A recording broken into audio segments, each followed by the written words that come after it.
ذکر حبیب نے تڑپا دیا دل۔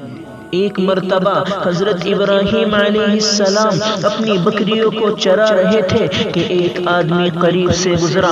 گزرتے ہوئے اس نے اللہ تعالیٰ کی شان میں یہ الفاظ بلند آواز سے کہے، سبحان ذی الملک والملکوت، سبحان ذی العزت والعظمت الہیبہ والقدرت والکبریاء والجبروت۔ پاک ہے وہ زمین کی بادشاہی اور آسمان کی بادشاہی والا، پاک ہے وہ عزت و بزرگی ہیبت اور قدرت اور بڑائی والا۔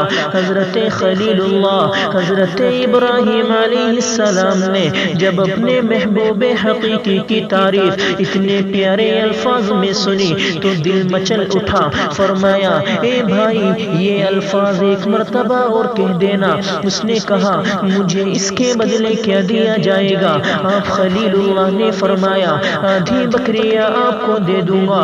اس نے یہ الفاظ دوبارہ کہے، آپ کو اتنا مزہ آیا، اتنا مزہ آیا کہ بے قرار ہو کر فرمایا، اے بھائی یہ الفاظ ایک مرتبہ اور کہہ دیجئے۔ اس نے کہا، اب مجھے اس کے بدلے کیا دیا جائے گا؟ فرمایا، آدھی بکریاں اور دے دوں گا۔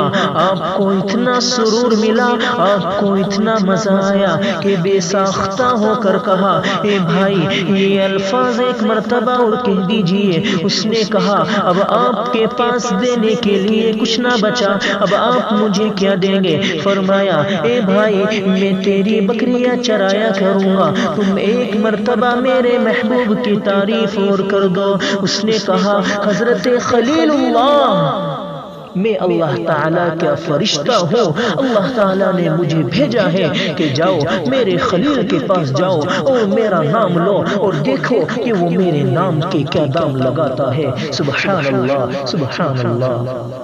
ایک دم بھی محبت چھپ نہ سکی جب تیرا کسی نے نام لیا، جان دی ہوئی تیری تھی، حق یہ ہے